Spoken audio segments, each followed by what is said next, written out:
রাসূল বলছেন মতওয়ার যুদ্ধে আমি সেনা পাঠিয়েছিলাম মাত্র 3000, আর কাফের সেনা ছিল 1 লক্ষেরও বেশি। কত বলেছি? কাফের সেনা কত?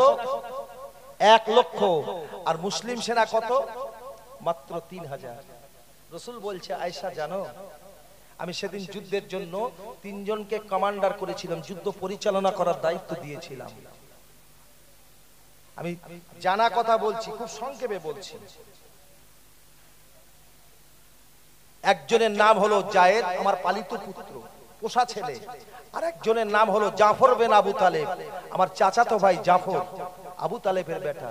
আর একজনের নাম হলো আব্দুল্লাহ বিন রওহা।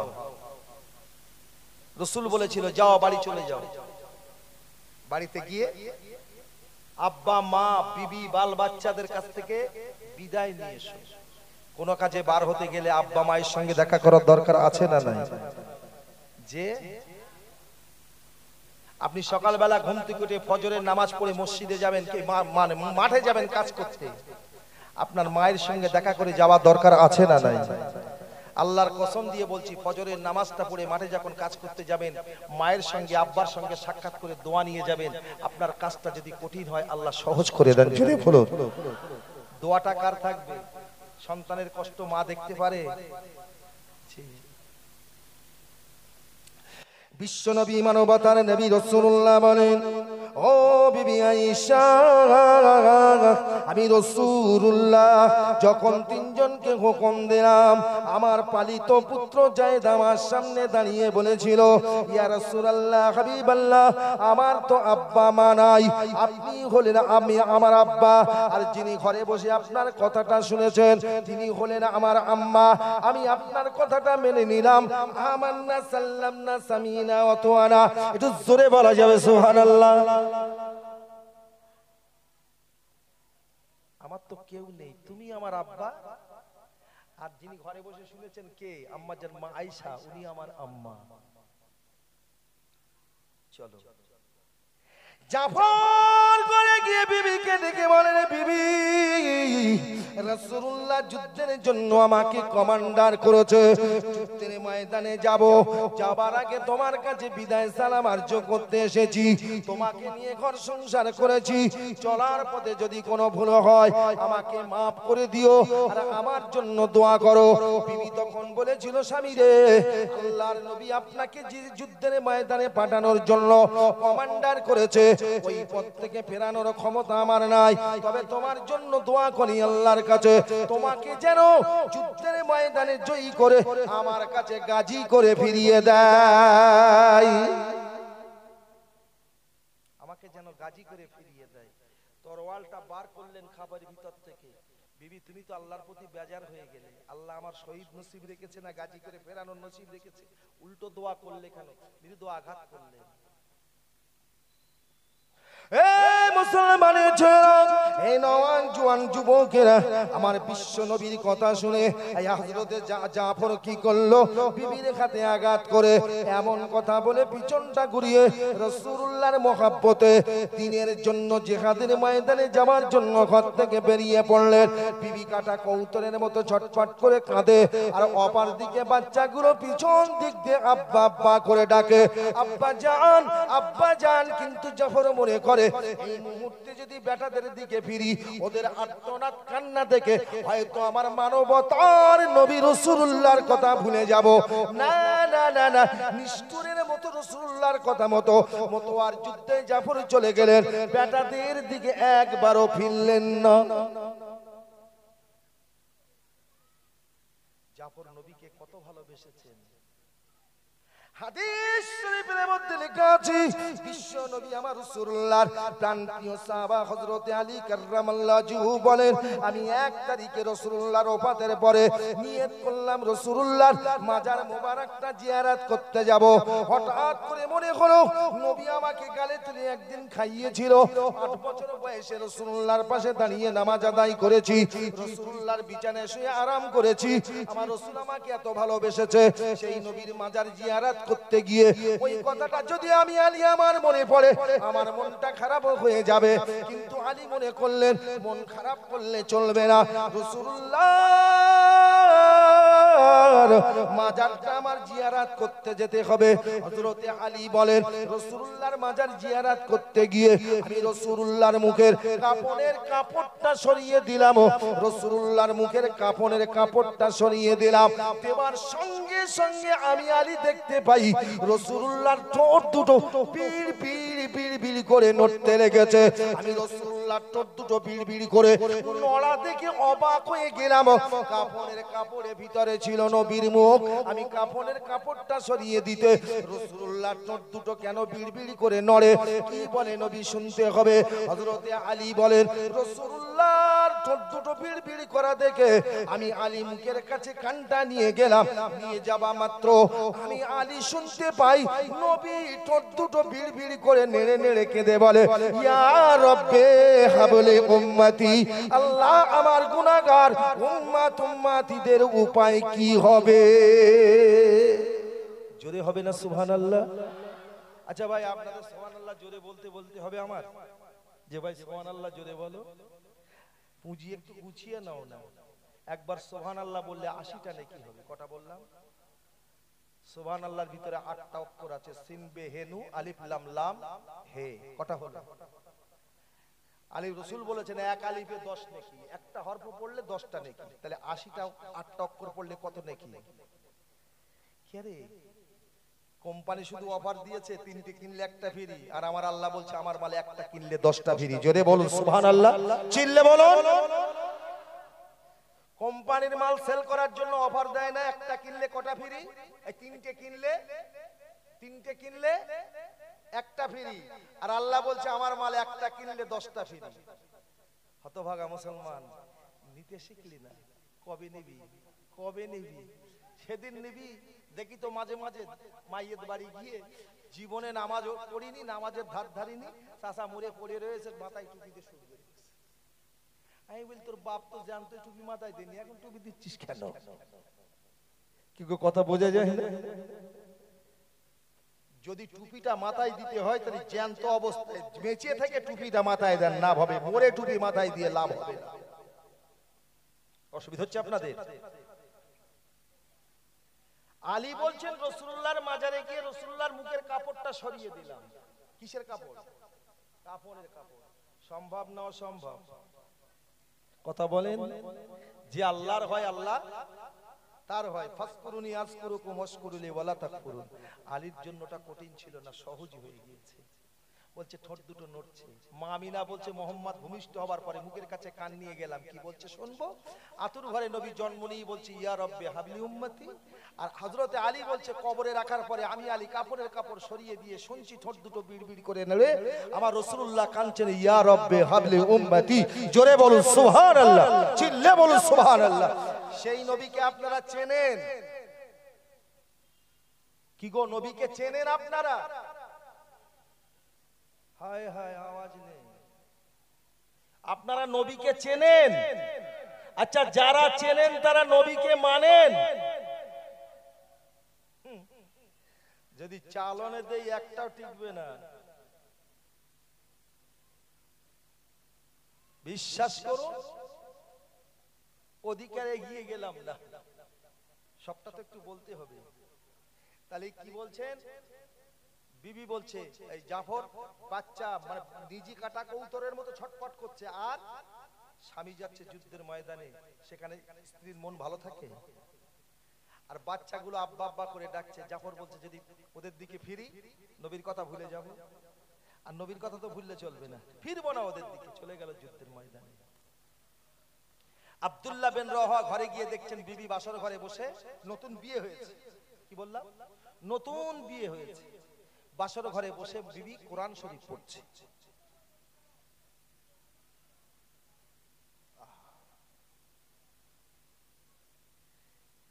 দরজায় গিয়ে বলছে বিবি একটুখানির জন্য, অল্প সময়ের জন্য একটু কোরআন শরীফটা বড় বন্ধ করো। তা কেন? হযরত আব্দুল্লাহ বিন রওহা বলেন ও বিবি আপনি কি জানেন না মতোয়ার যুদ্ধের জন্য রাসূলুল্লাহ আমাকে কমান্ডার করেছে, যুদ্ধের ময়দানে যেতে হবে। আমি জানি তুমি মক্কার সুন্দরী রমণী নারী, আর আমি হলাম মক্কার সুন্দর পুরুষ। আল্লাহ আমাদের মিলন ঘটিয়েছে বটে, সুহাগ রাত বাসর ঘর। এখন আমাকে জিহাদের ময়দানে যেতে হবে, রাসূলুল্লাহ হুকুম করেছে। তাই তোমার কাছে এসেছি বিদায় নিতে। তুমি একটুখানি কোরআন তেলাওয়াতটা বন্ধ করো। ও বিবি, যদি তোমার কাছে কোনো ভুল করে থাকি আল্লাহর রাস্তায় আমাকে maaf করে দিও। ওই সময় বিবি কেঁদে বলেছিল, ও আমার প্রাণের স্বামী, তুমি ঠিক বলেছো, তুমি হলে মক্কার সুন্দর পুরুষ, আর আমি হলাম সুন্দরী রমণী নারী। আমাদের আল্লাহ মিলন ঘটিয়েছে বটে, কিন্তু তুমি রাসূলুল্লাহর ডাকে সাড়া দিতে যাচ্ছ, ওই পথ থেকে ফেরানোর ক্ষমতা আমার নাই। তবে আমার একটা আবেদন, তুমি কি একটু আল্লাহর রাস্তায় আমার কাছে একটুখানি ঘরের ভিতরে আসবে? ওই সময় হযরতে আব্দুল্লাহ বিন রওহা বলেন, ও আমার প্রাণের বিবি রে, আমি তোমার ঘরের ভিতরে গেলে তোমার সুন্দর রূপটা দেখে হয়তো নবী রাসূলুল্লাহর কথা ভুলে যাব। অতএব না না, ঘরের ভিতরে যাব না। তুমি আমাকে আর কিনা প্রেম নিবেদন করলে, প্রেম নিবেদনে জড়িয়ে গেলে রাসূলুল্লাহর ভালোবাসাটা ছুটে যেতে পারে। তাই আমি তোমাকে বলছি যাব না। কি বলবে বলো? ওই সময় বিবি বলছে, স্বামী আল্লাহর কসম করে বলছি, আমি তোমার সঙ্গে প্রেম নিবেদন করব না। তুমি যদি যুদ্ধের ময়দানে শহীদ হয়ে যাও, আমি মনে মনে করি তোমার সঙ্গে আর দেখা হবে না। তুমি ঘরে আসবে নতুন মানুষ, তোমার সুন্দর রূপটা কি আমি একবার প্রাণ খুলে দেখে রেখে দেব। একটাই তার কারণ, কিয়ামতের দিন যখন আল্লাহ বিচার করবে, কোটি কোটি মানুষের মাঝে যেন আমি তোমাকে স্বামী হিসাবে চিনে নিতে পারি। জোরে বলুন। কি বলছেন?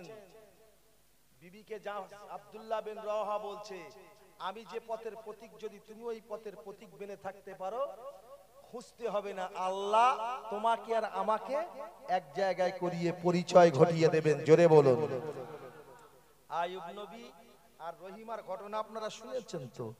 কোথায় রহিম আর কোথায় আইয়ুব? কোথা থেকে কোথা আল্লাহ মিলন ঘটিয়ে দিলেন। তবে যেদিন মিলন ঘটিয়েছিল সেদিন ছিল 10ই মুহররম, আশুরার দিন। যাক, ছেড়ে দেন। কি বলেছেন আব্দুল্লাহ বিন রওহা? আমি যদি শহীদ হয়ে যাই, ধৈর্য ধারণ করে আমি যে পথের পথিক, তুমি এই পথের পথিক বেনে থেকো। আল্লাহু আকবার।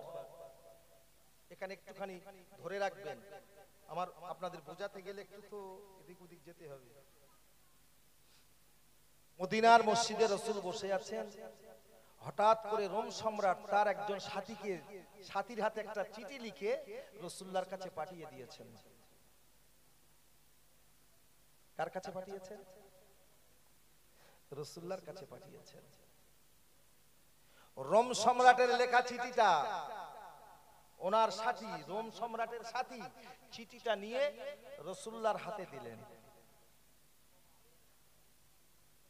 রাসূল চিঠিটা নিলেন, খুলে রাসূল পড়ছেন, চোখ দিয়ে রাসূলুল্লাহ টপ টপ করে পানি পড়ছে। যে পানিটা কদিন আগে আমার বাংলার মুসলমানদের চোখে এসেছিল। কদিন আগে বাংলার মুসলমানের চোখে পানিটা ঝরেছিল, সেদিনটা আগেও আমি বলেছি, আবার বলছি, যেদিন শুনেছিলাম পূজোর গেটে আল্লাহর নামের লাইটিং করে গাল দিয়েছেন, ঠিক ঠিক সেই কথাটাই বলছি। রাসূলুল্লাহ চিঠিটা পড়ছেন, চোখ দিয়ে টপ টপ করে পানি পড়ছেন। হযরতে আলী, হযরত ওমর, হযরত উসমান, হযরতে ওমর, হযরত আবু বকর, চারজনই দাঁড়িয়ে, হুজুর চিঠিটা কে দিল? রোম সম্রাট দিয়েছে আমার কাছে। কি লিখেছে? রাসূলুল্লাহ চোখ ভরা পানি নিয়ে কাঁদতে কাঁদতে বলেন, ও বাবা আবু বকর, ও বাবা ওমর, ও বাবা আলী, ও বাবা উসমান, এই চিঠিটা রোম সম্রাট লিখেছে, আমার কাছে পাঠিয়েছে।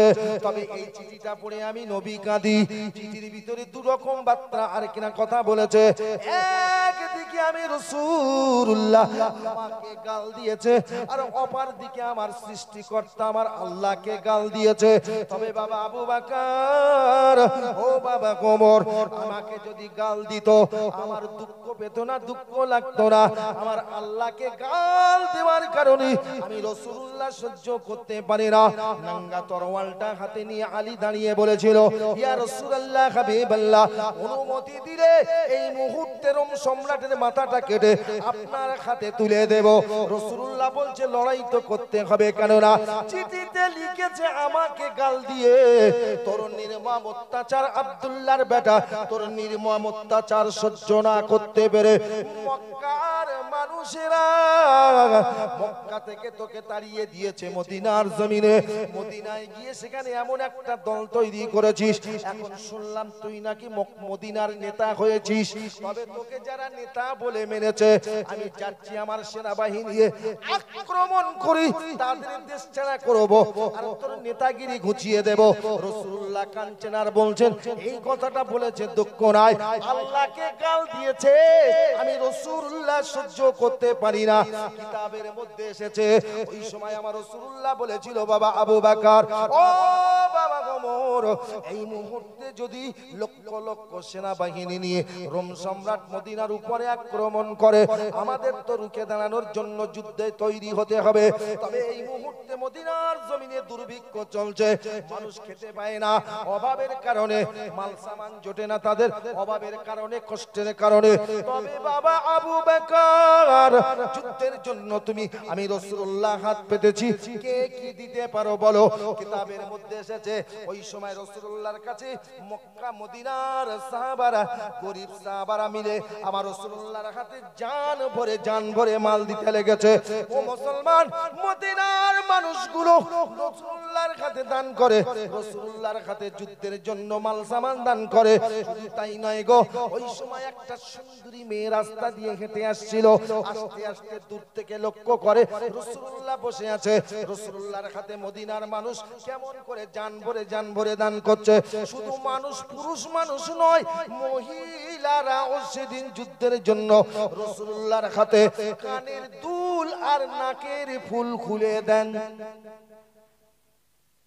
এই অসুবিধা হচ্ছে আপনাদের? নাকের দুল আর কানের ফুল সব দেবে তো? একবার বলো না গিন্নিকে গিয়ে, বড্ড হাত টানাটানি যাচ্ছে, ওই কানেরটা খুলে দাও না, স্বর্ণকারের ঘরে দিয়ে কিছু টাকা এনে বলে সব কথা বলো, সহ্য করবো, ওই কথা বলো না, সহ্য করো না।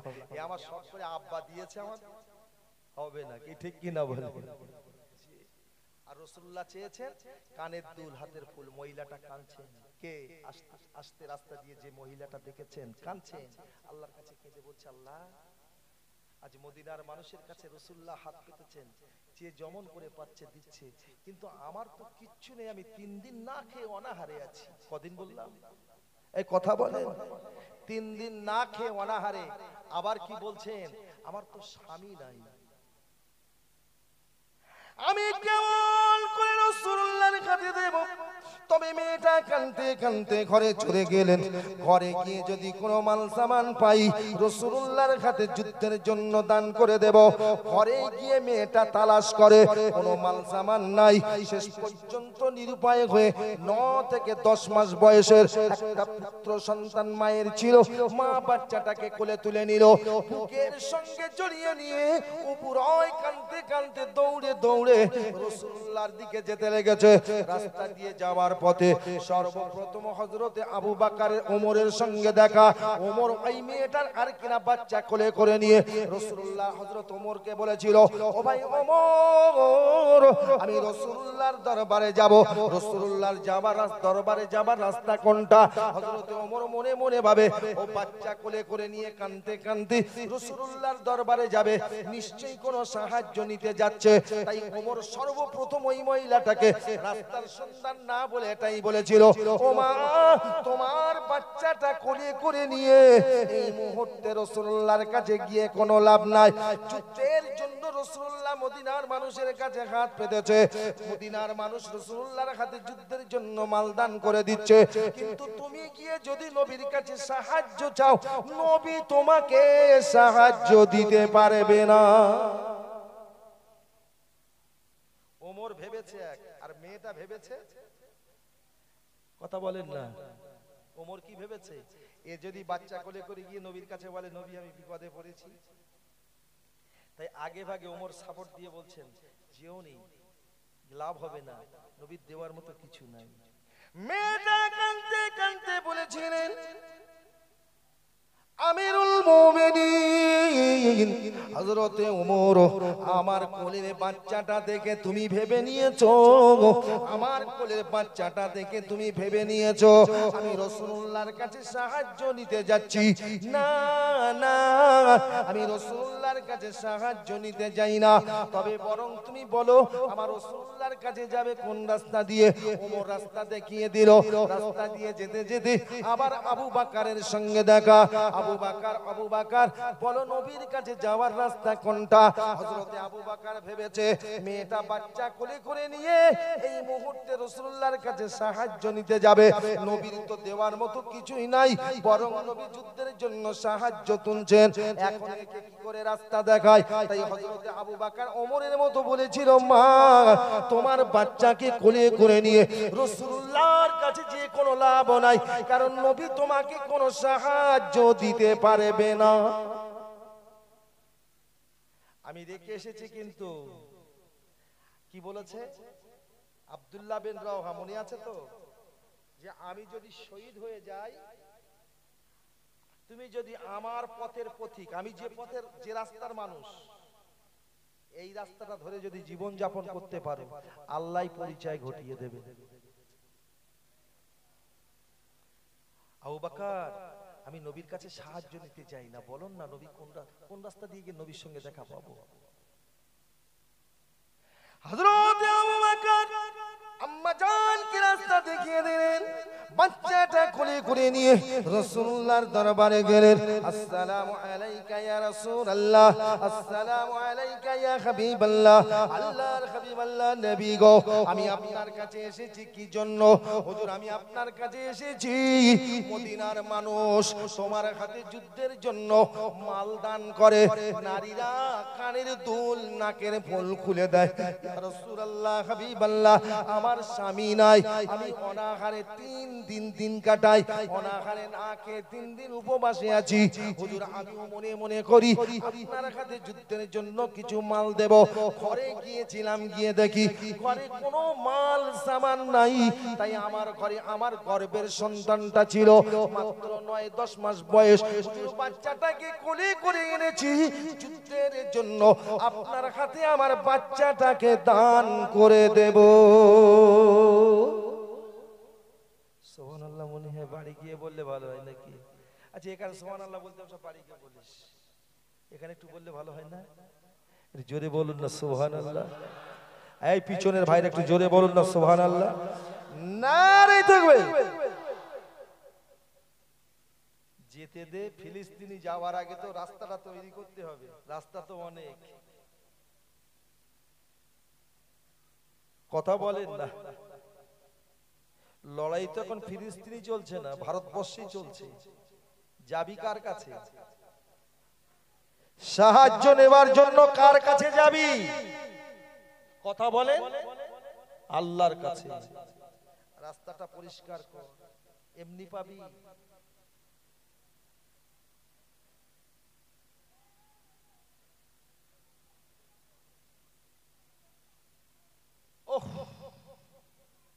রাসূলুল্লাহ বলছে মা মদিনার মানুষ যুদ্ধের জন্য মাল সামান টাকা দিচ্ছে, নারীরা কানের দুল নাকের ফুল খুলে দিচ্ছে, আর তুমি তোমার এই 10 মাসের বাচ্চাটা আমার হাতে দিচ্ছ। না পারবে তরোয়াল ধরতে, না পারে ছুটে লড়াই করতে, বরং একে যদি যুদ্ধের ময়দানে নিয়ে যাই কোলে করে নিয়ে ঘুরতে হবে, যুদ্ধের বিঘ্ন ঘটবে। কি বলছে শুনছেন তো? কে বলছে কথাটা? রাসূলুল্লাহ মাকে সান্ত্বনা দিচ্ছেন, মা তোমার এই বাচ্চার দানটা আমি নেই কি করে? যে বলে যে মা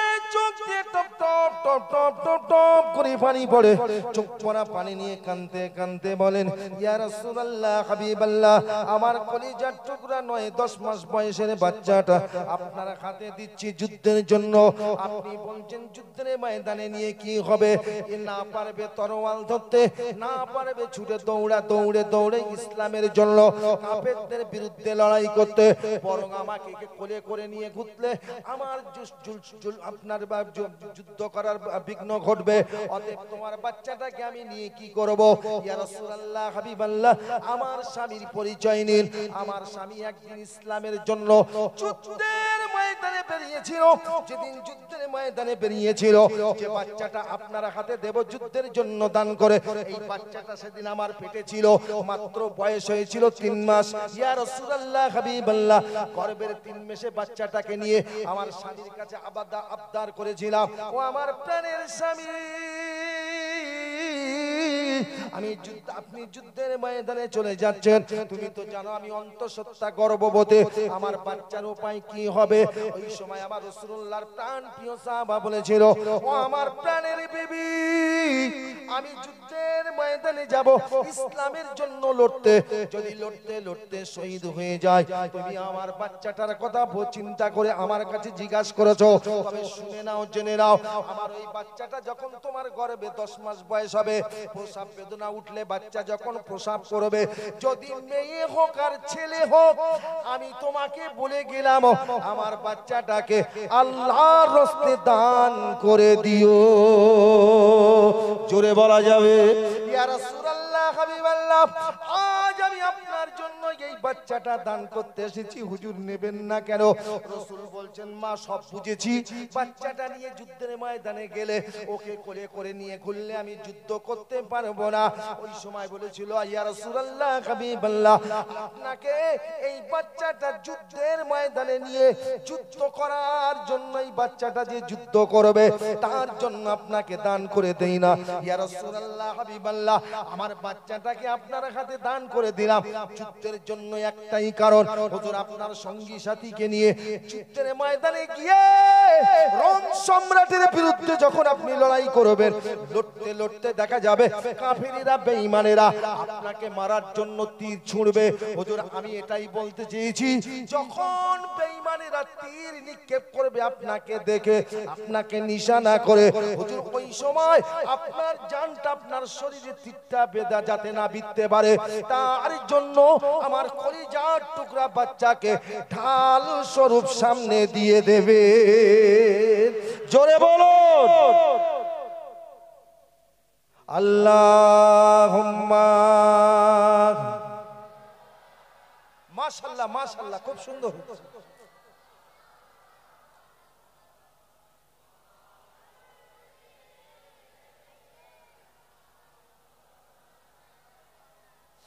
খেতে দেব খাজুর মাটি খুদা যদি পাই, তোমার দুধ পাতার ঠোঙায় দিব পিপাসাই, হাজির হব হাজির হব হামেশা তার খেদমত সবাই, তোর মোস্তফাকের দে নামাগো সঙ্গে নিয়ে যায়। আল্লাহুম্মা, জোরে জোরে জোরে জোরে জোরে জোরে।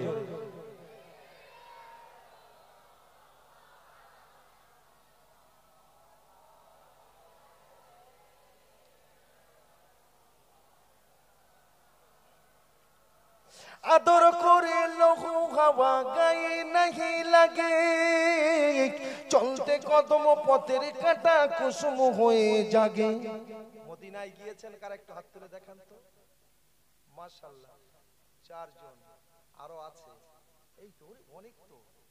আচ্ছা একটু প্রশ্ন করছি আপনাদের কাছে, মদিনায় যারা গিয়েছেন তাদেরকে বলছি, মদিনা শরীফের মসজিদে নববীর ভিতরের দরওয়াজা কটা জানেন? এই মদিনা শরীফের ঘরের দরজার বারান্দার দরজা দুটো আলাদা তো নাকি? মদিনার ঘরের দরওয়াজাটা কথা বলতে পারেন? জানলে বলবেন, না জানলে বলতে হবে না। বলে আমরা কি ওই দরজা গুনতে গিয়েছিলাম? মদিনার মসজিদে নববীর ভিতরের গেট 40টা, কথা বললাম 40। আর বারান্দার গেট কথা জানেন? 310টা। কত বললাম? 9-10-এর পাশে সেই যুদ্ধের সাজ সরঞ্জাম মিউজিয়াম আছে। 12 সালে হজে গিয়েছিলাম, সুযোগে হয়নি, তবে একজন গাইড ছিল ভালো, দেখাতে নিয়ে গেলেন বদরের যুদ্ধে, ওহদের যুদ্ধ, খয়বারের যুদ্ধে যে সমস্ত বর্মা মানে মাথার হেলমেট, ঢাল, তরোয়াল চালিয়েছিল সব সচক্ষে দেখেছি। এবার ওমরায় গেলাম কদিন আগে, ফ্যামিলি নিয়ে গেলাম। ও ভাই যাওয়ার পরে বলছে 40 রিয়াল টিকিট। কত রিয়াল বললাম? 40 রিয়াল, মানে আমাদের এখানকার 1000 টাকা। ঠিক 9-10 নম্বর গেটের পাশে মিউজিয়াম বলে লেখা আছে। এটা আমার বক্তব্য না, আমি মূল কথাটা বলতে চাচ্ছি। ওই মদিনার মসজিদের বাউন্ডারির বাইরে 6টা মসজিদ আছে। কটা বললাম? 6টা মসজিদ। একটা মসজিদের নাম হলো আবু বকর মসজিদ। আমি আপনাদের জিজ্ঞাসা করছি না, কতজনকে জিজ্ঞাসা করেছি, বলে ওই নামাজ পড়েছি আর বেরিয়ে এসেছি, কোনটা কি খবরটা কি নেই। প্রয়োজন আছে না নাই? আগামীতে যারা নিয়ত করেছেন যাবেন, আমার ওয়াজটা রেকর্ডিং করে নেবেন, তাহলে আপনার ভালো লাগবে, কাজটা হবে। কারণ 6টা মসজিদ আছে। কটা বললাম? একটা মসজিদের নাম হলো আবু বকর মসজিদ, আর একটা হলো ওমর মসজিদ, একটা হলো উসমান মসজিদ, একটা আলী মসজিদ, একটা বিলাল মসজিদ। 309 আর 10 নম্বর গেটের পাশে দুটো মসজিদ, একটা হলো আবু বকর মসজিদ আর একটা হলো মসজিদে গামামা মসজিদ। কথা বললাম? 6টা মসজিদের নাম বলেছি, কিন্তু আমি আগে বলেছি আবু বকর, ওমর, উসমান, আলী, বেলাল। আর একটা বাড়তি মসজিদের নাম বলেছি মসজিদে গামামা। লক্ষ লক্ষ পায়রা কৌতুক সাদা সাতটা কালো করে বসে আছেন। আহারে এদিক করে দেখছি এক ফোঁটা পায়খানা পড়ে নাই। আবু বকরের ঘর আবু বকর মসজিদ, ওমরের ঘর ওমর মসজিদ, উসমানের ঘর উসমান মসজিদ, হযরত ফাতেমার আলীর ঘর আলী মসজিদ, আর বিলালের ঘর বিলাল মসজিদ। এই গামামা মসজিদটা কার? যদি একবার প্রাণ খুলে উচ্চ আওয়াজে দরুদ শরীফ পড়েন, মনে যদি ভালো লাগে যে নবীর আশিকেরা নবীর শানে দরুদ পড়ছে, নবীর আশিকের খবরটা আপনার কানেও পৌঁছে দিতে পারবো ইনশাআল্লাহ। তবে একটু আওয়াজ দিয়ে দরুদ। আল্লাহুম্মা মাশাআল্লাহ মাশাআল্লাহ।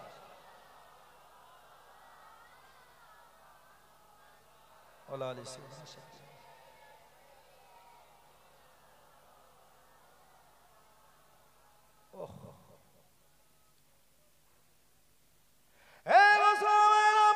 বিশ্বনবী মানবতার নবী আম্মা জান মাইশাতুল হুমায়রার ঘর থেকে বার হয়ে দ্বীনের দাওয়াত দেওয়ার জন্য যখন বেরিয়ে পড়তেন, আমার রাসূলুল্লাহর মাথায় ছায়া করার জন্য এক খণ্ড মেঘমালা রাসূলুল্লাহর মাথার উপরে ছায়া করে যেতেন। ও মুসলমানেরা, নবী যখন দ্বীনের দাওয়াত দিয়ে আবার আয়েশার ঘরে ফিরে এসে ঢুকে পড়তেন, মেঘমালাগুলো যারা মাথায় ছায়া করে গিয়েছিল ফিরে আসার পরে তারা চিন্তা করতেন রাসূলুল্লাহ ঘরে ঢুকেছেন, আবার দ্বীনের দাওয়াত দেওয়ার জন্য রহমতের নবী যদি বার হয়, আমরা মেঘমালা যদি দূরে সরে যায়, নবীর মাথায় ছায়া করব কেমন করে? তাই যে জায়গায় নবী বার হলে ছায়া দেবেন বলে মেঘমালাগুলো রাসূলুল্লাহর জন্য যে জায়গায় দাঁড়িয়ে অপেক্ষা করতেন, সেই জায়গায় সাহাবারা মসজিদ তৈরি করেছে। ওই মসজিদটার নাম হলো মসজিদে গামামা। একটু জোরে বলা যাবে সুবহানাল্লাহ। এই মসজিদটার গামামা শব্দের অর্থ হলো মেঘ, মেঘের মসজিদ। একবার জোরে জোরে বলা যাবে সুবহানাল্লাহ, আরো জোরে বলা যাবে সুবহানাল্লাহ। কবি বলেছেন, তাই কবি কি সুন্দর করে বললেন, আদর করে লঘু হাওয়া গায়ে নাহি লাগে, চলতে কদম পথের কাটা কুসুম হয়ে জাগে, লুকায় সুরুজ লুকায় সুরুজ দেখে মাতার পিসানি রসনাই, তোর মোস্তফাকের দে না মাগো, সঙ্গে নিয়ে যায়। আল্লাহুম্মা সাল্লি আলা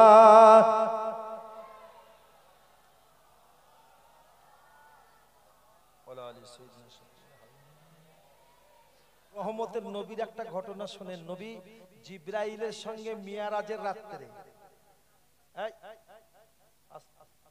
মিয়ারাজের রাত্রে রাসূলুল্লাহ বুরাকে করে জিবরাইলের সঙ্গে যাচ্ছেন, শুয়েছিলেন চাচতো বোন উম্মে হানির ঘরে।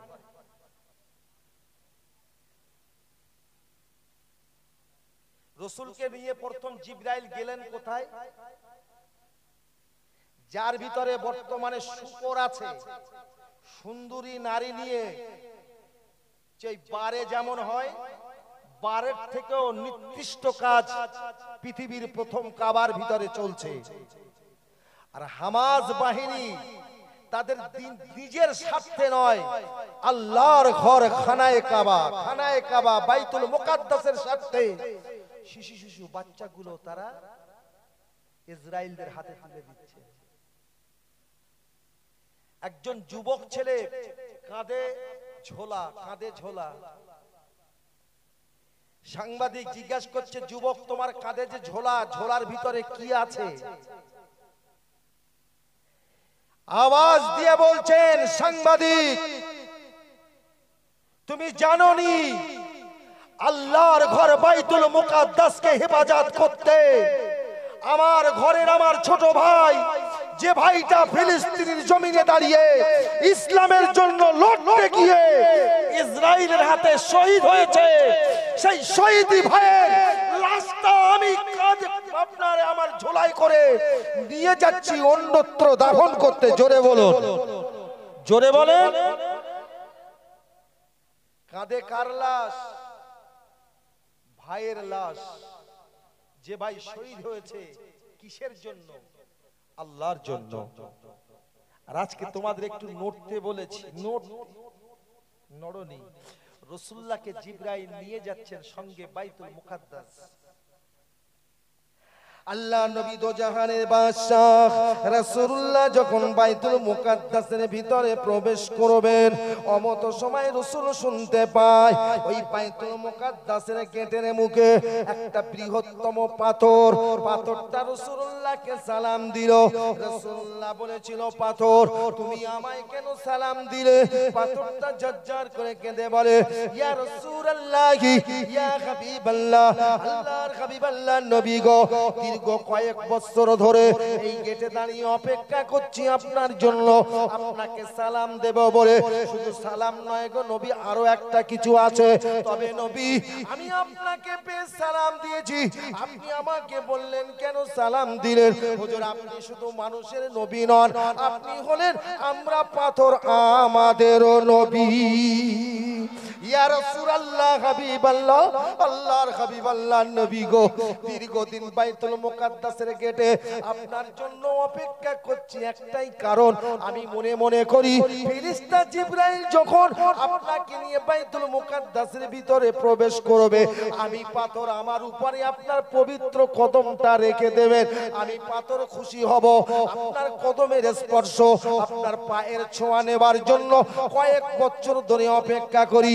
রাসূলুল্লাহ পাথরের আর্তনাদ কান্না সহ্য না করতে পেরে রাসূলুল্লাহ শক্ত পাথরের উপরে যখন পা দিল, পাথর মনে মনে করে শক্ত পাথরে নবী যদি পা দেয় নবীর কষ্ট হবে, তাই নবী পা দেওয়ার পরই বলছে, ওরে পাথর তুই শক্ত নই, কিতাবে এসেছে পাথরটা রাসূলকে স্বাগত, নবীকে ভালোবাসার জন্য, আর কিনা তুলোর মতো নরম হয়ে গেলে। জোরে বলুন, নবীর জন্য শক্ত পাথর নরম হয়েছে। আর আজকে আমি আপনাদের দেখেছি আমার জন্য না, এখানে আল্লাহর রাসূলের কথা শোনানোর জন্য। তোমরা যেখানে বসেছিলে সেখানেই বসে আছো, কুরুল লাগাতে হবে নাকি? আর নয়। এবার আপনাদের বোঝানোর জন্য বলি ভাই, আমি একটা কথা আপনাদের কাছে বলেছিলাম, দরুদের কথা বলছিলাম, দরুদ পড়লে লাভ আছে না নাই? যে একটুখানি বলি, খুব সংক্ষেপে বলছি। এখনো সেই আব্দুল্লাহ বিন রওহা বিবির কাছে সেই বাসর ঘরের গেটে দাঁড়িয়ে, মনে আছে তো আপনাদের? আর আমি প্রথম শুরু করেছিলাম, আল্লাহ ওয়াদা করেছে বান্দাদের কাছে, ইনতানসুরুল্লাহ ইয়ানসুরুকুম, মুমিনদের সাহায্য করব। কিভাবে সাহায্য করবেন এই কথাটা বলতে গিয়ে অনেক কথা বলে ফেলছি, খুব সংক্ষেপে বলছি। একজন আল্লাহর ওলি, নাম তার হলো সুলাইমান জাজুরি রাহমাতুল্লাহ আলাইহি। কি নাম বলেছি? কি নাম বলেছি? 18 বছর জঙ্গলে কাটালেন, এক ওয়াক্ত নামাজ কাজা করেনি। জঙ্গলে নামাজ পড়তে গেলে ওযু করতে হবে, ওযু করতে গেলে পানির প্রয়োজন, খুঁজে খুঁজে। ভাই, পানি থাকার পরেও যদি শরীর সুস্থ থাকে, কেউ যদি মাটি নিয়ে তায়াম্মুম করে ওযু করে, ওযু হবে? একটা মশলা বলে দিলাম। কি বললাম? শরীর সুস্থ, পানি আছে, শীতের ভয়ে মাটি নিয়ে তায়াম্মুম করলাম, হবে তো?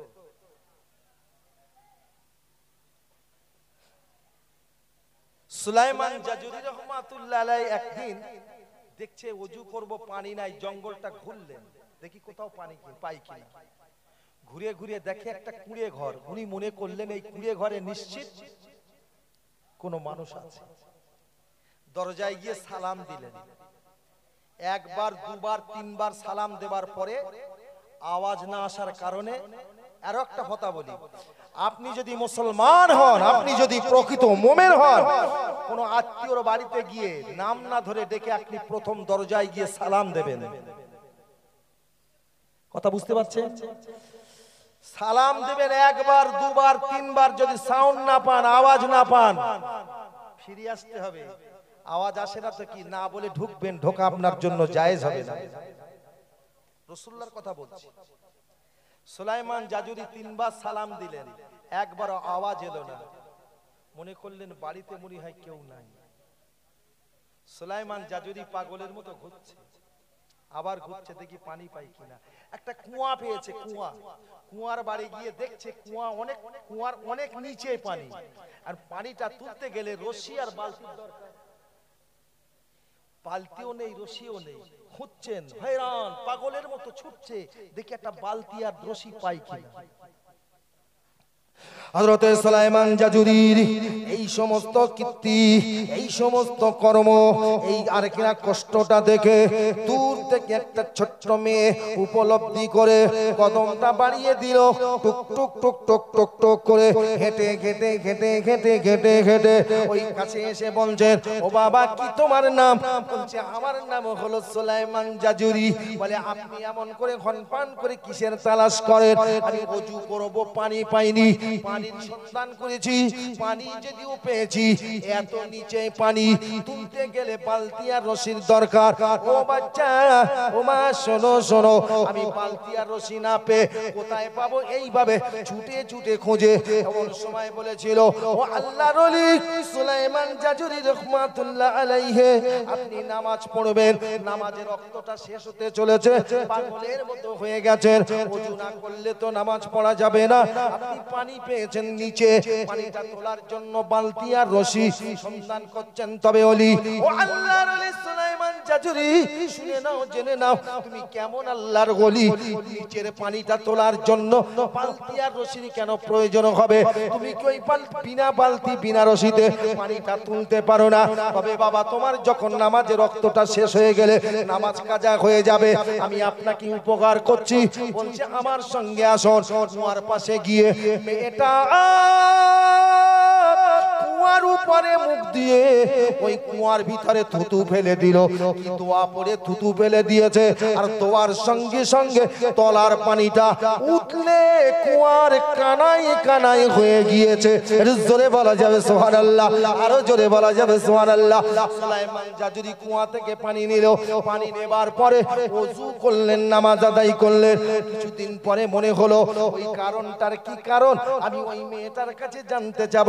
মেয়েটার কাছে জানতে গেল, দরওয়াজায় গিয়ে সালাম দিল, আর কিনা সালামের জবাব দিল, মা তুমি একটু বেরিয়ে এসো, আমি তোমার থেকে একটা গোপন তথ্য জানতে এসেছি। কি জানবে বাবা? তবে আব্বা আপনি শুনে নিন, জেনে নিন, সেদিন আমি ছোট ছিলাম বলে আপনার কাছে গিয়ে কুয়া থেকে পানির সাহায্য করতে পেরেছি। আজকে আপনি আমার ঘরে এসেছেন, আপনার সঙ্গে আমি বাইরে গিয়ে দেখা করতে পারবো না, কারণ আমি সেদিন নাবালিকা ছিলাম, আপনার সঙ্গে দেখা করা জায়েজ ছিল। আমি এখন সাবালক হয়ে গেছি, যেহেতু আপনি বলেছেন আপনার কথায় আমি কোনোদিন বাইরে যেতে পারবো না। বলছে মা সেদিন তুমি কি এমন দোয়া পড়ে থুতু ফেললে? বলছে আব্বা আমি রাসূলুল্লাহর শানে দরুদ ফেলে থুতু ফেলেছি। আর কিনা শুকনো কুয়া নয়, তলায় ছিল পানি, কানায় কানায় হয়ে গেছে। মা দরুদটা কি তুমি আমায় শিখিয়ে দেবে? কিতাবের মধ্যে লেখা আছে বিশ্ব নবী, মানবতার নবী, আমার রাসূলুল্লাহর প্রাণের মহব্বতের ভাই, আমার রাসূলুল্লাহর রক্তে জিগার করা খাতুনে জান্নাত ফাতেমাতুজ জোহরার কলিজার টুকরা হযরত ইমাম হাসান আর হুসাইনের ইতিহাস আপনারা শুনেছেন। আমি ছোট্ট করে একটা ঘটনা আপনাদের কাছে বলি। নবী দহিত্র ইমাম হুসাইন কারবালা প্রান্তরে ৭২ জন সঙ্গী নিয়ে ২২,০০০ সেনা ইয়াজিদের বিরুদ্ধে লড়াই করতে গেল। হযরত নবী দহিত্র ইমাম হুসাইনের সাথীরা এক এক করে শহীদ হয়ে গেল, মাত্র ৫ জন বাকি। হাসানের কলিজার টুকরা কাসেম ছুটে এসে বলেছিল, চাচা জান, এই কুফার মানুষ আমার দাদুকে শহীদ করে দিয়েছে, আমার আব্বাকে শহীদ করে দিয়েছে, তোমার সঙ্গীদেরকেও শহীদ করে দিয়েছে। আমি এখন আপনার কাছে এসেছি আর কিনা যুদ্ধে যাবার জন্য পারমিশন দিন।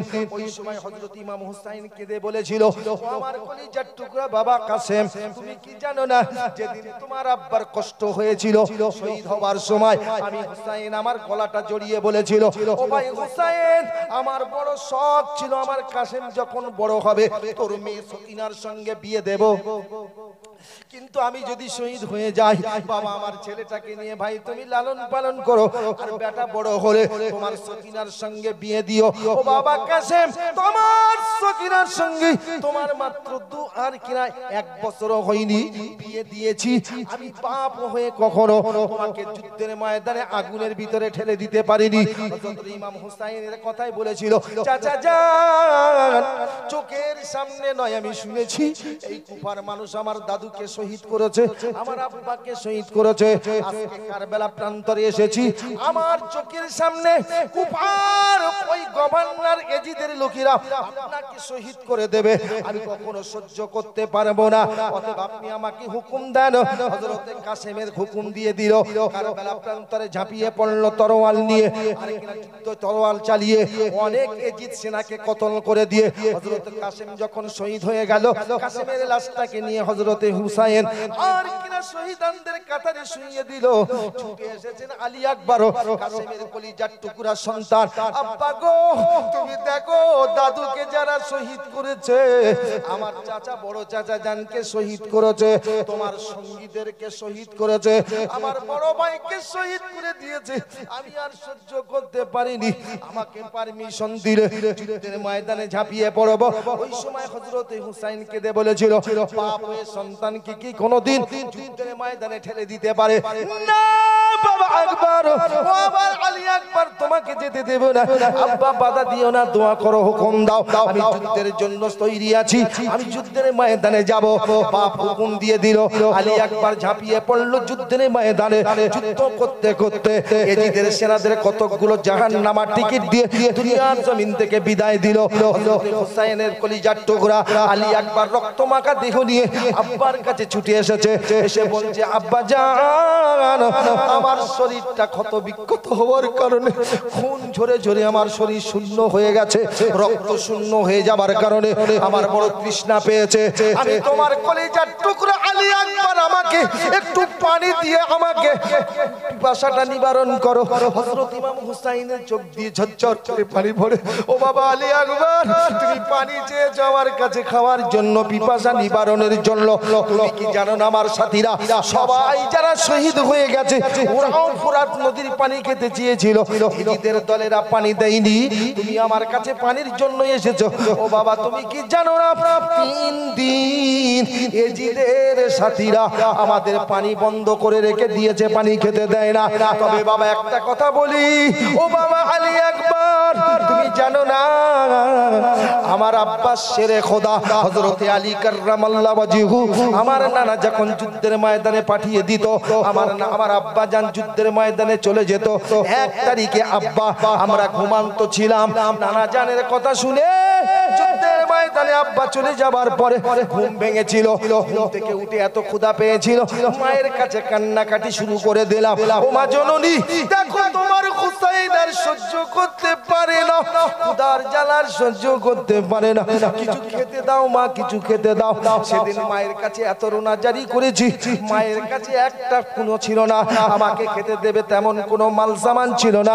মা সান্ত্বনা দেয়, কিন্তু আমার কণ্ঠের কান্নার আওয়াজটা আমার নানু আম্মাজান মা আয়েশাতুল হুমায়রার ঘর, আমার রাসূলুল্লাহর মাজার, ওইটাই ছিল রাসূলুল্লাহর ঘর। ফাতেমার ঘর আর রাসূলুল্লাহর ঘর মাত্র 3-4 মিনিটের রাস্তার ব্যবধান। হযরত ইমাম হুসাইন বলে, আমার নানু ঘর থেকে কান্নার আওয়াজ শুনতে পেয়ে আমার কাছে ছুটে এসে কোলে নিয়ে বলেছিল, তোর আব্বাকে যুদ্ধের ময়দানে পাঠিয়েছি, জানে না তোর আব্বা ঘরে কোনো মাল সামান আছে কিনা। তবে ভাই হুসাইন, তোদের কান্না দেখে আমি তোর নানু সহ্য করতে পারিনি, তাই ঘরে এসে কোলে নিয়েছি। আমারও কিছু নাই যে তোকে খেতে দেব, তবে একটা কথা বলে, ও বাবা আলী আকবর, সেদিন আমার নানু বলেছিল, ভাই হুসাইন গালটা হা করো। আমি গাল হা করে কি করব? তোমার গালের ভিতরে আমার জিভটা দিয়ে দেব। আমার নানু যখন এই কথা বলেছিল, হুসাইন গালটা হা করেছি, আর আমার নানু জিভটা গালের ভিতরে দিতে পিপাসা এবং ক্ষুধার জ্বালা সঙ্গে সঙ্গে আল্লাহ নিবারণ করে দিয়েছিলে। ও বাবা আলী আকবর, কেঁদো না বাবা, কেঁদো না। তবে আমিও তোমার আমার নানুর মতো বলি, গালটা হা করি, তোমার জিভটা গালের ভিতরে দেবে। কেন? গালের ভিতরে মানবতার নবী, রহমতের নবীর জিভের ছোঁয়া লেগে আছে, আমার গালের ভিতরে জিভটা দেবে। যখন হা করব, গালের ভিতরে জিভ দেবে। তবে বাবা কেঁদো না, যদি শহীদ হয়ে যাও, তামাম শহীদানদের জন্য আমার রহমতের নবী জান্নাতুল ফেরদাউসের ভিতরে কাউসারের পানি নিয়ে খাওয়ানোর জন্য অপেক্ষা করছে। মেয়েটা বলছে, আব্বা তুমি চিন্তা করো না, আমি যখন থুতু ফেলেছি, রহমতের নবীর শানে দরুদ পড়ে থুতু ফেলেছি, শুকনো কুয়া মনে করুন কানায় কানায় হয়ে গিয়েছে। মা কি দরুদের আমল করিলে মা, দরুদ একটু বলবে? আব্বা বিয়াদবি মাফ করবেন, মদিনার কামলিওয়ালার অনুমতি নাই, আপনাকে বলতে পারবো না। তাহলে মা আমার কি জানা হবে না? ঘুরে দেখো। আচ্ছা ভাই, দরুদ কি এক রকমের? চলো ঘুরো। উনি ঘুরে ঘুরে কম বেশি 500 থেকে 600 দরুদ একটা লিস্ট করলেন, হাতে দিলেন, হাতে দিয়েছে। আর একটুখানি মনে পড়ে গেছে, একটু বলবো ভাই? অসুবিধা ছিল তো আপনাদের? আচ্ছা, আমার ভাইদের এনাদের জিজ্ঞেস করবেন আমি ঘটনাটা ভুল বলছি না ঠিক বলছি। মক্কার মদিনা মিডলে একটা যুদ্ধের ময়দান আছে, যে যুদ্ধের ময়দানটাকে বলা হয় বদরের ময়দান। যে বদরের ময়দানে আবু জেহেলের লাশটা মাটিতে পোতা আছে। কিরে, সেই লাশ মুসলমানের আবু জেহেলের মতো পুঁতবে ভারতবর্ষের জমিনে। সময়ের অপেক্ষা। সেই মালটাকে জানেন, দিল্লির পার্লামেন্টে বসে আছেন নরেন্দ্র মোদী। তুই ভাববি না যে তোর দাদাগিরি দেখে আমাদের পছন্দ হয়, অপেক্ষায় আছি। নমরুদের মতো মানুষটাকে পুড়িয়ে, ঠিক কিনা? খড়মের আঘাতে মশা, তাও মশা ছিল খোড়া, কি বললাম, হ্যান্ডিকা মশার কামড় সহ্য না করতে পেরে নিজের সহচরের পায়ের খড়মের আঘাতে ফেরাউনের লাশ নীল দরিয়ায়। তুই ভাবলি কি করে? তোর দাদাদের দিকে খেয়াল কর, দাদারা কোথায় আছে? তোকে একদিন দাদাদের মতো রসাতলে যেতে হবে, মোল্লার বাচ্চারা ছাড়বে না। এরা কিসের সাহায্যে লড়ে জানেন? একটু আগে আমাদের ভাই বললেন, এই জায়গাটা ছিল কি আপনাদের কাছে বলার পরিচয় আমার আর দেওয়ার প্রয়োজন হয় না। আজকের এখানে রজনী বাগান কি গো, হেফজুল কোরআন মাদ্রাসা, 3টে ছেলে কোরআনের হাফেজ হবে, হাফেজ হয়েছেন, তাদের পাগড়ি দেওয়া হবে। 30 পারা কোরআনের হাফেজ। ভারতবর্ষের জমিনে যতদিন কোরআন থাকবে ততদিন মুসলমানের কণ্ঠের স্বর তো রোখার ক্ষমতা হবে না। যখন রুখতে যাবে যাবি, মুসলমানের জবানে যদি কোরআনের আওয়াজ আসে আল্লাহ শক্তি বাড়িয়ে দেবেন। জোরে বলো, জোরে বলো। বিশ্বাস করুন, আমাদের হটানোর ক্ষমতা এই ভারতের জমিন তো কোনো মায়ের লালের না। যেদিন হটবো সেদিন জানতে হবে আল্লাহ আমাদের হটিয়েছেন। কি ঠিক কিনা বলেন? কথায় কথা বেড়ে গেল। শুধু বোঝানোর জন্য আপনাদের কাছে বলছি, বদরের যুদ্ধে, বদরের ময়দানে কার লাশ? কেন আবু জেহেলের লাশটা তো রাসূলুল্লাহর মাজারের পাশে হওয়া উচিত ছিল, নিজের চাচা তো। তারপরে বদরের যুদ্ধে কেন নবী বলে মানেনি? এই 313 জন সেনা নিয়ে রাসূলুল্লাহ লড়তে গেল, জিতেছিল কারা? মুসলমানেরা। জেতার পরে রাসূলুল্লাহর কাছে মর্দে মুজাহিদ সাহাবারা এসে বলছে, হুজুর বড্ড পিপাসা পেয়েছে, একটু পানি দেন। রাসূল বলছে, তোদের পানি খাওয়ানোর জন্য তো আমি পানি আনিনি বাবা, আমার কাছে তো পানি নাই। রাসূল এই কথা বলে ক্ষান্ত হলেন না। রাসূলুল্লাহ কি বলছেন শুনবেন? জোরে তাকবীর দান তো, নারায়ে তাকবীর। বড্ড ঝিমিয়ে গেছে, যদি শোনেন তাহলে একটু বলি, তাকবীর দান, নারায়ে তাকবীর। বিশ্ব নবী, মানবতার নবী বলেন, ও বাবা সাহাবায়ে কিরামেরা, পানির জন্য আমি রাসূলুল্লাহ, আমার কাছে তোমরা আবেদন করেছো, পানির জন্য আবেদন করেছো, আমার কাছে পানি নাই, দিতে পারবো না। বদরের ময়দানটা ঘুরে দেখো, কোন ইন্দারা কুয়া যদি পাও। সাহাবায়ে কিরামেরা পাগলের মতো ঘুরতে ঘুরতে যুদ্ধের ময়দানে বদর প্রান্তরে একটা কুয়া পায় সাহাবারা। কুয়াটা দেখে সাহাবারা খুশিতে বাগে ছুটে গেল কুয়ার কাছে। কিন্তু যে আনন্দ ছিল, আনন্দটা নিমেষে নিভে গেল। নিমেষে নিভে যাবার কারণ, কুয়ার পাশে গিয়ে দেখে কুয়ার ভিতরে এক ফোঁটাও পানি নাই, এক ফোঁটাও পানি নাই। শুকনো কুয়া, শুকনো কুয়া, শুকনো কুয়া।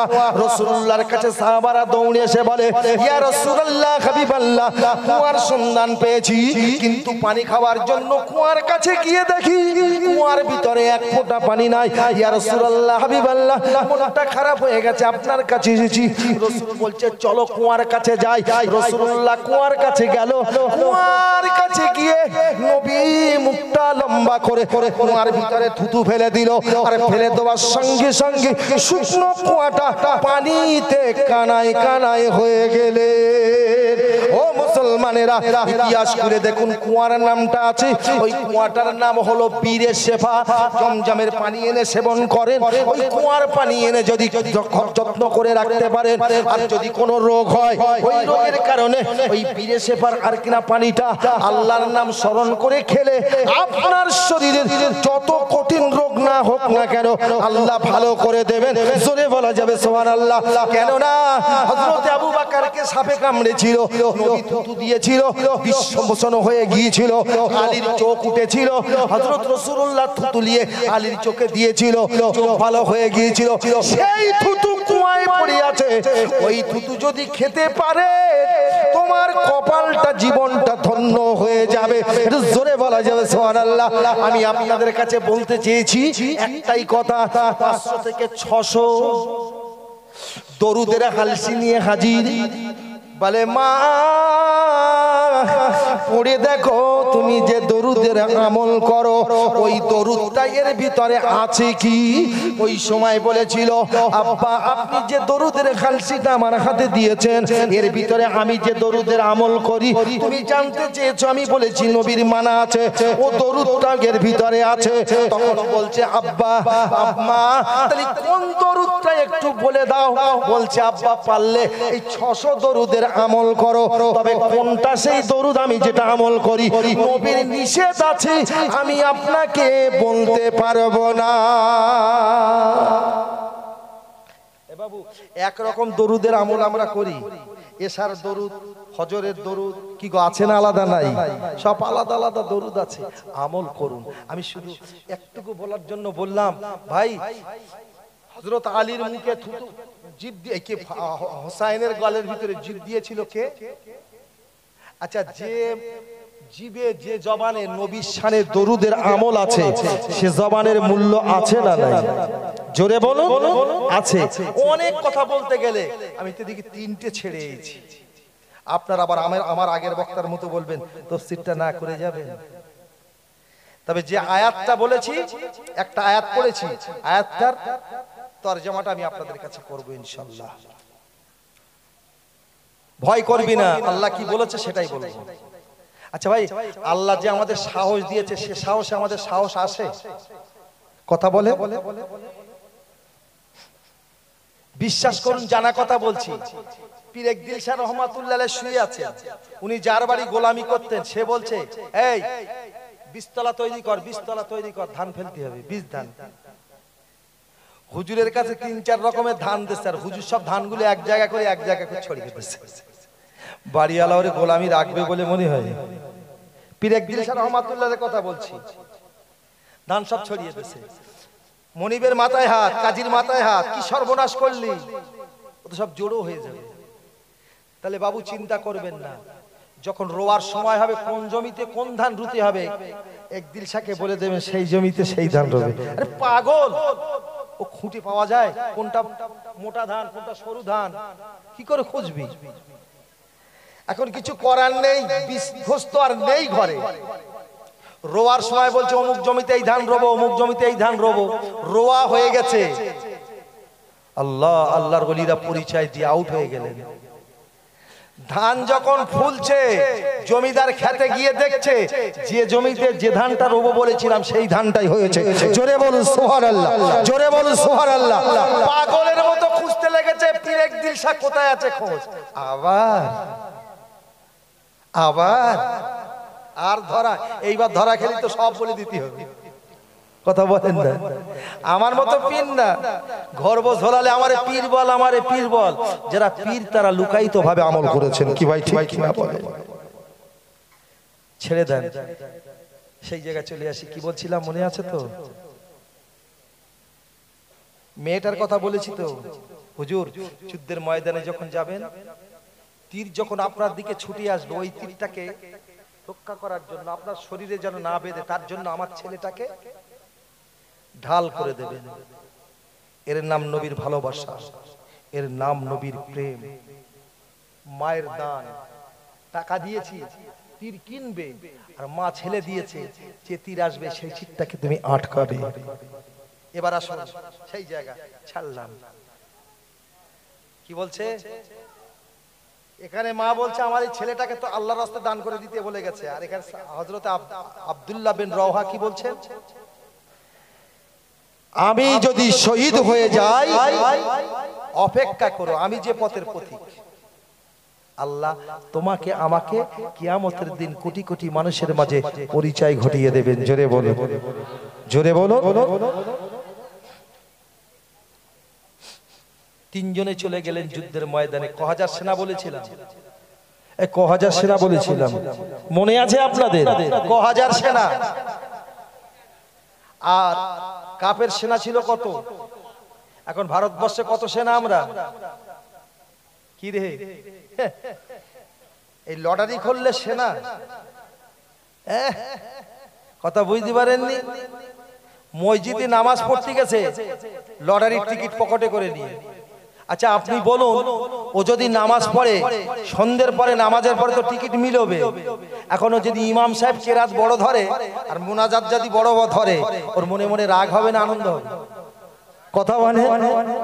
আমি মনে মনে করছি মাগরিবের নামাজ পড়ে টিকিট মিলবো, দেখো কত বড় রাগ করনি বাপ।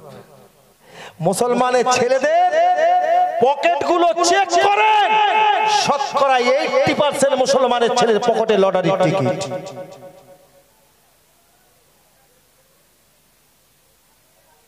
এদের নিয়ে যুদ্ধের ময়দানে গেলে ফেরা যাবে? কথা বলেন না।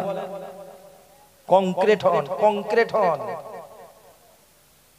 সামনের দিনটা ভয়ানক কঠিন দিন। তুমি যদি নিজে বাঁচতে চাও, আল্লাহর কাছ থেকে সাহায্য নেবার চেষ্টা করো। 3000 সেনা নিয়ে চলে গেল যুদ্ধের ময়দানে। যুদ্ধ শুরু হয়ে গেল। যুদ্ধ সত্যের পতাকা, ইসলামের পতাকা সর্বপ্রথম ধরেছিল আমার রাসূলুল্লাহ পালিত পুত্র যায়েদ। তরকিনা যায়েদ আপনার পতাকা হাতে নিয়ে যুদ্ধ করছেন। যুদ্ধ করতে করতে করতে হযরত যায়েদ কাফেরদের হাতে শহীদ হয়ে গেলেন। ছুটে গেল হযরত আব্দুল্লাহ বিন জাফর বিন আবু তালেব, পতাকা ধরে উঁচু করে রাখতে হবে, দায়িত্ব পড়েছে জাফরের। জাফর দৌড়ে গেল, হযরত জাফর পতাকাটা হাতে নিল, উঁচু করে ধরে নিয়ে যুদ্ধ চলছে। যুদ্ধ চলতে চলতে কাফেররা হযরত জাফরের একটা হাত কেটে ফেলেছে, একটা পা কেটে ফেলেছে। হযরত জাফর আরেকটা এক হাত দিয়ে আরেকটা ইসলামের পতাকা ধরে উঁচু করে বলছে, পাশের সাহাবাকে ডেকে, আল্লাহর নবী সাহাবারা শুনে নাও, আমি জাফর, আমি মনে হয় শহীদ হয়ে যাব। আমার নাকে জান্নাতের খুশবু, জান্নাতের ঘেরান আসছে, তবে আমি যদি শহীদ হয়ে যাই, শহীদ হয়ে যাবার পরে রাসূলুল্লাহর কাছে যখন তোমরা ফিরে যাবে, নবীকে গিয়ে বলবে জাফর শহীদ হয়ে গেছে, আপনাকে সালাম দিয়েছে। আর হযরতে জাফর বলেছে, জাফর শহীদ হয়ে গেল, ইসলামের পতাকা এখনো জমিনে পড়তে দেয় নাই। একটু জোরে বলা যাবে সুবহানাল্লাহ, আরো জোরে বলা যাবে সুবহানাল্লাহ। ভাই, এখন বর্তমানে মুসলমানের হাতে ইসলামের পতাকা না পার্টির পতাকা?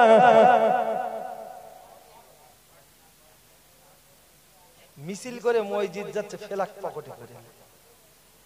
বিয়াদবি মাফ করুন। ওয়ান্নাল মাসাজিদা লিল্লাহি ফালা তাদউ মাআল্লাহ। মসজিদ হচ্ছে আল্লাহর ঘর, ওখানে কি আল্লাহ ছাড়া কাউকে ডেকো না। তুমি ইনকিলাব জিন্দাবাদ, আর মসজিদে যাচ্ছ পকেটে ফেলাক। আর কথা বুঝতে পারছেন না? পারেন না?